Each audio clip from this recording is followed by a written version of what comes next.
फरमान को जब कमली वाले ने कहा कि मुझसे ज्यादा किसी को नहीं सताया गया और मेरे बाद किसी को इतना नहीं सताया जाएगा, अपने हिम्मत को बुलंद रखो, तवक्कल करो रब्बे करीम पर, अपने फैसलों को इत्मीनान से लीजिए।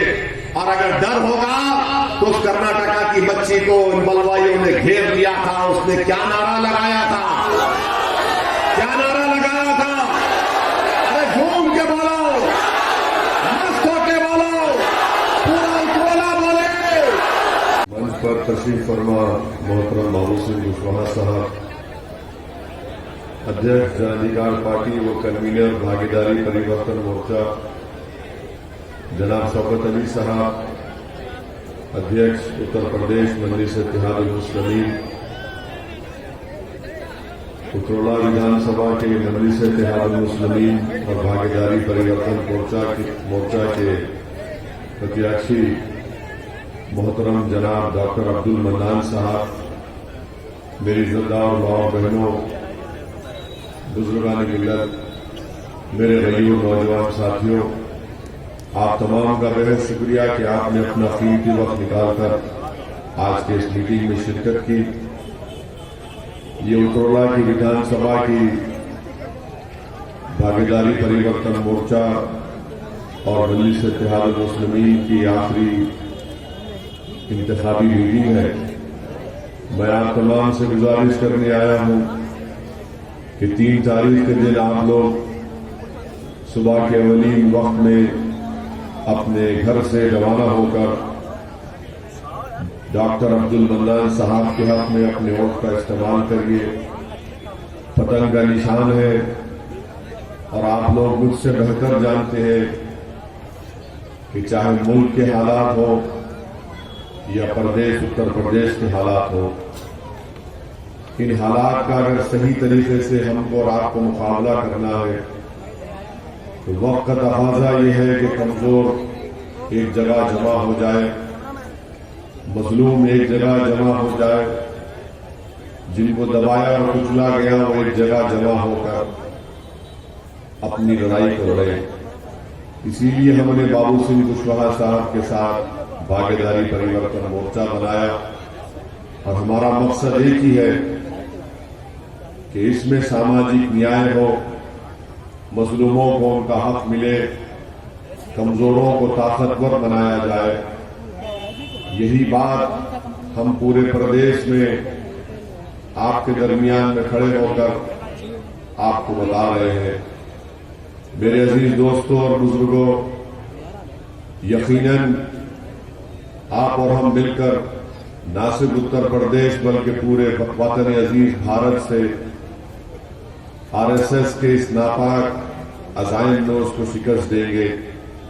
हम हरगिज़ यही नहीं चाहते कि जिस मुल्क की आज़ादी के लिए हमारे बुजुर्गों ने अपना खून पसीना बहाया, जिस मुल्क की आज़ादी में सन 57 की जंग आज़ादी में अजीम मुजाहिदीन ने जिहाद का फतवा दिया, जिसमें अल्लामा फजल खैराबादी रहमतुल्लाह अलैह थे, जिन्होंने काला पानी की सजा काटी, जिन्होंने अंग्रेजों के जुल्म को बर्दाश्त किया मगर कभी भी माफी का खत नहीं लिखा। अल्लामा फजल खैराबादी को फांसी की सजा दी गई। अल्लामा फजल खैराबादी ने फांसी के फंदे को पसंद किया मगर अंग्रेजों से माफीनामे का खत नहीं लिखा। आज जो लोग अंग्रेजों से माफीनामे का खत लिखे हैं वो आज आकर हमको और आपको हुब्बुल वतनी सिखाना चाहते हैं। जो अंग्रेजों से माफी का खत लिखकर अपनी जान को बचाए, आज वो आकर हमको बता रहे हैं कि भारत से कैसे मोहब्बत करना। हम इन लोगों को बताना चाह रहे हैं कि भारत में जितने कब्रिस्तान हैं वो हमारी वफादारियों की निशानियां हैं। हमको तुमसे वफादारी की सर्टिफिकेट की जरूरत नहीं है। तो मेरे अजीज दोस्तों और बुजुर्गों, इस देश को जो सबका देश है, इस देश का, इस वतन अजीज का कोई मजहब नहीं है। ये मुल्क तमाम मजहब को, तमाम कल्चर को, तमाम तहजीब को मानता है। मगर आरएसएस ये चाहती है कि इस मुल्क को हिंदू राष्ट्र में तब्दील कर दिया जाए।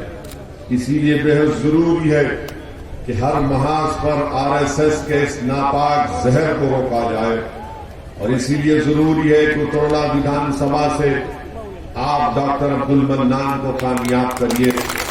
अगर जहर को कोई रोक सकता है, जिस्म से कोई जहर को निकाल सकता है, तो डॉक्टर ही कर सकता है। डॉक्टर है हमारा उम्मीदवार। और सबसे बड़ा डॉक्टर जो हमारे दरमियान में बैठा हुआ है, उनका नाम है बाबू सिंह कुशवाहा। बाबू सिंह कुशवाहा इन जहर फैलाने वालों को जानते हैं, इसीलिए बाबू सिंह कुशवाहा के साथ हमने मिलकर भागीदारी परिवर्तन मोर्चा बनाया।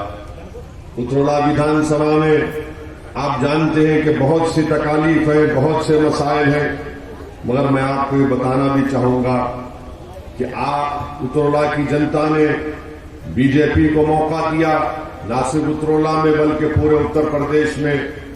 तो उत्तर प्रदेश में जब सत्ता बनी तो कहा गया डबल इंजन की सरकार।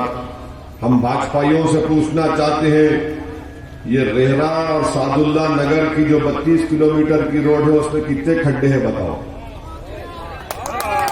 मेरे ख्याल से जब मैं आज से 5 महीने पहले 10 अक्टूबर को जब आए थे तो हम गाड़ी से आए थे, तो मैंने बाकायदा गिना, अपने एक कागज पर लिखता गया गाड़ी धन धन धन। तो कम से कम हम गिने, मेरे ख्याल से 3,500 खड्डे थे, हम खुद गिने उसमें। अब आप बताइए डबल इंजन क्या काम किया? क्या भाजपाइयों ने, क्या योगी और मोदी ने ये सादुल्ला नगर से जो रेरा की रोड है उसको नहीं किया? और फिर हमको किसी ने बताया, बात सच है कि उत्तरला से टीटी रामपुर, उसमें तो और खड्डे हैं, रोड ही नहीं है वहां पर। मगर योगी और मोदी कहते विकास हुआ, विकास कुछ नहीं हुआ। मुख्यमंत्री कहते हैं कि मैं गर्मी निकाल दूंगा, उत्तरला में बिजली नहीं आती, सेलफोन चार्ज नहीं होता, ये गर्मी निकालने की बात करते हैं। अगर सेलफोन चार्ज होगा तो मालूम होगा ना कि गर्मी है, मगर यहां पर बिजली नहीं आती और मुख्यमंत्री कहते हैं कि मैं गर्मी निकाल दूंगा।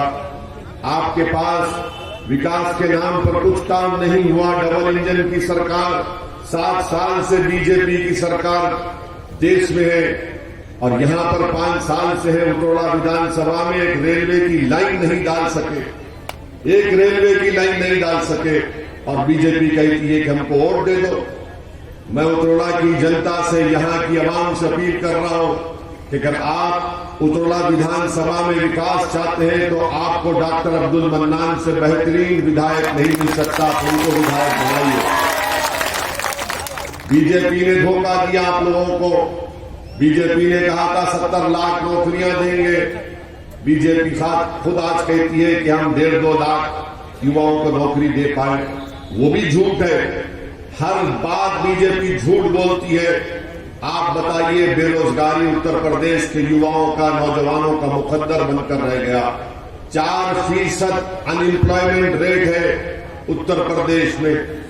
जितने पढ़े लिखे नौजवान हैं, जिनके पास टेक्निकल डिग्री है, सर्टिफिकेट डिप्लोमा है, जिनके पास ग्रेजुएट की डिग्री है, 50% से ज्यादा रोजगार की तलाश में नौजवान, रोजगार मिलता नहीं है।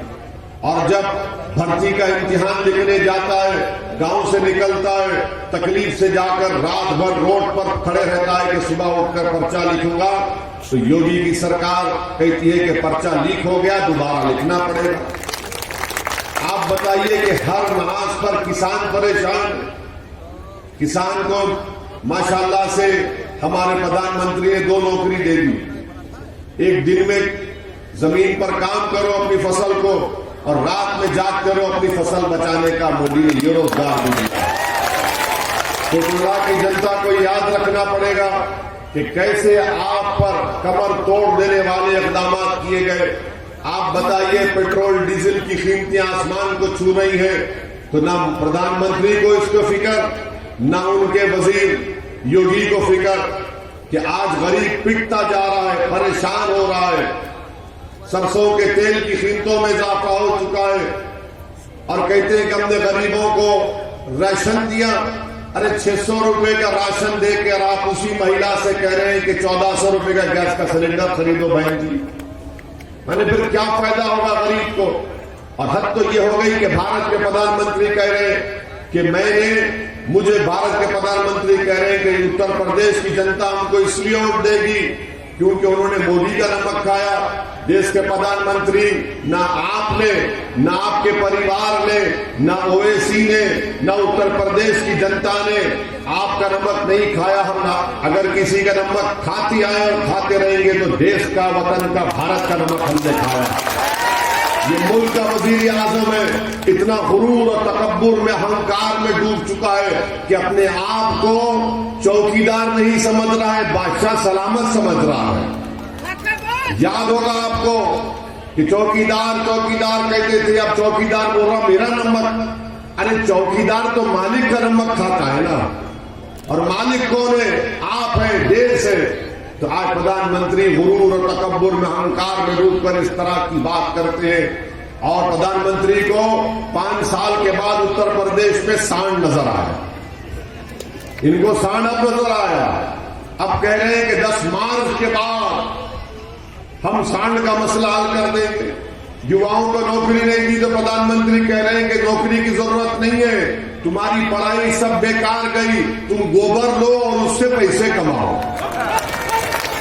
योगी आदित्यनाथ कह रहे कि मैं चुनाव के बाद 10 मार्च के बाद एक सांड के लिए 900 रुपये दूंगा। आप बताइए कि उत्तर प्रदेश में जो विकलांग है उसको माहाना पेंशन मिलता है 1000 रुपये। जिसका बेटा, जिसका भाई, जिसका पिता, जिसकी मां, जिसकी पत्नी विकलांग होंगी, वो सुनकर कितनी तकलीफ में होंगी कि जानवर को 900 रुपये और इंसान को 1000 रुपये बीजेपी की सरकार दे रही। और बात करती है बीजेपी भारत से मोहब्बत की। हम मोहब्बत करते रहे, कौन सी मोहब्बत? तुम तो इंसानों से मोहब्बत नहीं करते, तुम तो 4 टांग के जानवरों से मोहब्बत करते। तो उन्हीं से वोट मांग लो 3 तारीख को, उन्हीं से कह दो कि जाकर तुमको वोट दे दे। मेरे अजीज दोस्तों और बुजुर्गों, ये बीजेपी के कारनामे हैं और हम आपसे अपील करने आए हैं कि आप 3 तारीख के दिन मुत्तहदा तौर पर अपने वोट का इस्तेमाल करेंगे तो यहां से बीजेपी की शिकस्त होगी, बीजेपी सीट को हारेगी। और इस विधानसभा में बीजेपी का मुकाबला डॉक्टर अब्दुल मन्नान से हो रहा है। इस बात को जहन नशीन कर लीजिए। अगर आप ये चाहते हैं कि बीजेपी को यहां से हराया जाए क्योंकि उन्होंने आपको धोखा दिया, विकास के नाम पर कुछ नहीं किया, तो मेरी आपसे अपील है कि डॉक्टर अब्दुल मन्नान को अपना वोट दीजिए। अगर आप जरा सी भी गलती करेंगे, अगर हजरत इबलीस की औलाद आकर आपको कहेगी सपा बसपा, तो फिर बीजेपी। ये पहचानिए इन लोगों को, ये आपके दोस्तनुमा दुश्मन है जो आकर आपसे कह रहे कि बीजेपी है। अरे भाई 2019 में भी आपने वोट दिया था, पार्लियामेंट के चुनाव में हम नहीं थे, तब भी बीजेपी जीत गई। आप बताइए फिर आपके वोट की अहमियत क्या है? आपके वोट की अहमियत उस वक्त बढ़ेगी जब आप पतंग के निशान पर बटन दबाएंगे, जब आप भागीदारी परिवर्तन मोर्चा जन अधिकार पार्टी के प्रत्याशियों को कामयाब करेंगे, तभी तो आपकी वोट की अहमियत बढ़ेगी। और हम आपसे कह रहे हैं कि 3 तारीख के दिन आप डॉक्टर अब्दुल मन्नान को हालत मजबूरी में वोट मत दीजिए, मजबूती के लिए वोट दीजिए। मजबूरी के लिए अगर आप वोट देंगे, हम मजबूर नहीं चाहते, हम मजबूत आपको देखते और हम मजबूती के नाम पर वोट दीजिए आप मजलिस इत्तेहादुल मुस्लिमीन को। आपने मजबूरी की हालत में समाजवादी को वोट दिया, क्या मिला आपको? आपने मजबूरी की हालत में बसपा और कांग्रेस का साथ दिया, आपको क्या मिला? आपको कुछ नहीं मिला। कांग्रेस का राहुल गांधी हार जाता है, अमेठी से अपने आबो अजदाद की सीट को हार जाता है, तो क्या हम भी उसके जिम्मेदार हैं क्या? आप मजबूरी की हालत में सबका साथ दिए। आज ओवैसी आपके दरमियान में आकर कह रहा है कि आपकी मजबूती के लिए आप मजबूती से डॉक्टर मन्नान को वोट दीजिए। और आज आप पूछिए जो हम पर इल्जाम लगाते कि ओवैसी के आने से बीजेपी को फायदा होता है, मैं आपको बता रहा हूं जो आज सपा और कांग्रेस के लोग अल्पसंख्यक समाज मुसलमानों के महलात में गांव में जाकर कहते खौम खौम खौम, खौम का हाल मेरी जबान से सुनो आप। उत्तर प्रदेश में अगर 10 मुसलमान बच्चे हैं तो 7 पढ़ना लिखना नहीं जानते। 10 मुसलमान बच्चे हैं तो 7 हिसाब किताब करना नहीं जानते। अगर 10 बच्चे हैं तो उसमें अगर 10 है तो उसमें सिर्फ 1 हाई स्कूल मुकम्मल करता है। सबसे ज्यादा स्कूल से बाहर बच्चे मुसलमानों के, सबसे कम पढ़े लिखे महिलाओं में मुस्लिम बेटियां हैं, सबसे कम 2 एकड़ जमीन किसी के पास है पूरे उत्तर प्रदेश में तो मुसलमान के पास है। सबसे ज्यादा थाली मारने के लिए नहीं, थाली मारने के लिए नहीं कह रहा हूं ताकि आपको एक पैगाम और फिक्र मिले। 2 एकड़ जमीन सबसे कम किसी के पास है तो अल्पसंख्यक समाज मुसलमान के पास है। सबसे ज्यादा 4 और 15 साल के दरमियान में बच्चा मजदूरी करते हैं तो मुसलमानों के करते हैं। सबसे कम ग्रेजुएट है 4% तो अल्पसंख्यक समाज मुसलमान के। और सबसे पहले 6 साल पहले फॉरवर्ड क्लास से अगर कोई मरते हैं तो मुसलमान है। बताओ ये आपने मजबूरी की हालत में वोट दिया तो ये आपकी औलाद का मुकद्दर ये बनाकर रख दिया कि ना स्कूल मिलता है, ना पढ़ाई का इंतजाम होता है, ना जमीन मिलती है, और गरीबी और बेरोजगारी मुफलिसी हमारा मुकद्दर बनाकर रख दिए क्योंकि आपने हालत मजबूरी में वोट किया था। आज आपके दरमियान में एक विकल्प है, एक मुतबादिल है, और मजबूती के साथ मजबूत करने के लिए अपने आप को, आप उत्तरला को, आप डॉक्टर अब्दुल मन्नान का साथ दीजिए। ये सपा कांग्रेस कुछ नहीं कर पाएगी। ये सपा कांग्रेस ने जुलाई 2019 में अमित शाह ने कानून लाया था अनलॉफुल एक्टिविटीज प्रिवेंशन एक्ट, जिसमें कोई दिल्ली में एनआईए का इंस्पेक्टर अब्दुल मन्नान को उतरला के आतंकवादी, टेररिस्ट, दहशतगर्द घोषित कर सकता है बगैर कोर्ट के फैसले के। उस कानून का कांग्रेस ने, समाजवादी ने उसका सपोर्ट किया, तायीद की। हमने पार्लियामेंट की तस्वीर है यूट्यूब पर उठाकर देखो।